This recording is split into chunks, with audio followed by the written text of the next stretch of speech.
Judicial complex में मुझे कत्ल करने का प्रोग्राम था। पुलिस वालों ने कहा कि आज़ाद कश्मीर या गिलगित बल्तिस्तान चले जाएं, आपकी जान को खतरा है।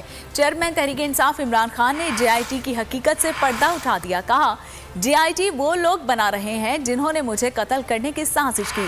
मुतालिबा किया कि अगर JIT बनाने में संजीदा हैं तो चीफ जस्टिस के नीचे बनाएं। इलेक्शन 8 अक्टूबर पर चला गया। आइन पर उन्होंने वारदात की। कौन गारंटी देगा कि 8 अक्टूबर को इलेक्शन होगा या नहीं? वीडियो लिंक खिताब में कहा कि जहाद के लिए तैयार हूं।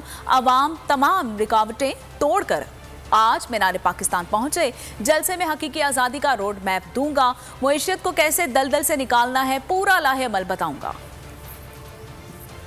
जुडिशल कॉम्प्लेक्स के अंदर मारने की पूरा प्लान बना हुआ था। हमारे वकील जो अंदर गए, जो थोड़े से लोग थे, उन्होंने वहां बताया कि माहौल ही कुछ और था। वो नामालूम लोगों ने कमरे रखे हुए थे। CTD के कपड़ों के अंदर नामालूम लोगों ने उनके कपड़े पहने हुआ था। उन्होंने मुझे वहां कत्ल करना था। तो उन्होंने, पुलिस वालों ने मुझे आके कहा कि खान साहब यहाँ से चले जाएं। कोई कहता जी आज़ाद कश्मीर में आपकी गवर्नमेंट है, उधर चले जाए। कोई मुझे कहता कि आपकी गिलगित बल्तिस्तान में गवर्नमेंट है, उधर चले जाए। JIT कौन बनाएगा? JIT वो लोग बनाएंगे जो मुझे कत्ल करना चाहते हैं। अभी तक पहले ये तो पूछेंगे जो JIT मेरे ऊपर बनी हुई थी उसको तबाह किसने, सैबोटाज किसने किया? अगर JIT बनाने आप सीरियस हैं, चीफ जस्टिस के नीचे बनाए। और हमें किसी के ऊपर कॉन्फिडेंस नहीं। रातों को पुलिस हमारे लोगों के घरों में घुसती है। अब तक 1000 तहरीक इंसाफ के कारकुनों को इन्होंने पकड़ लिया। हमने अपनी आजादी के लिए आखिरी खून के कतरे तक हमने लड़ना है। जो मेरा मीनार पाकिस्तान का जलसा है, इशा के बाद, तरावी के बाद जो है इंशाअल्लाह हम मीनार पाकिस्तान में जलसा करेंगे। आप जो मैं आपको रोड मैप देने लगा हूँ हकीकी आज़ादी का, और हमने कैसे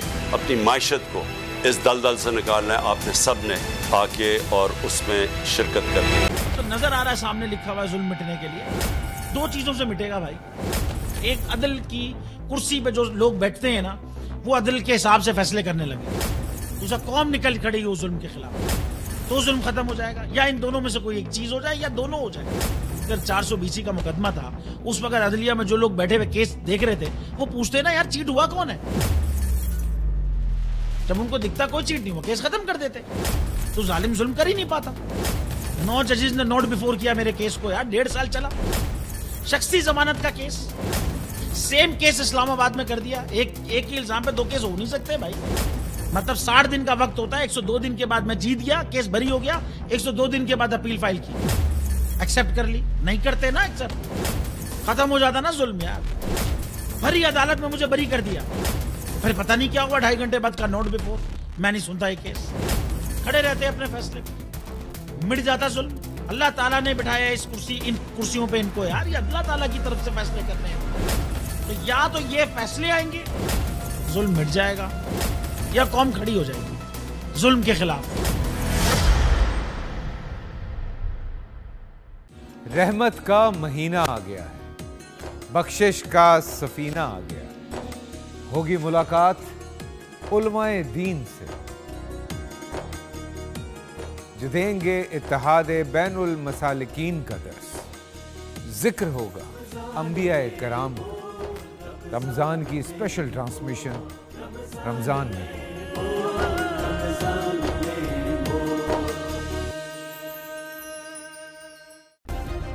सब्सक्राइब करें और बेल दबाएं ताकि कोई खबर रह न जाए।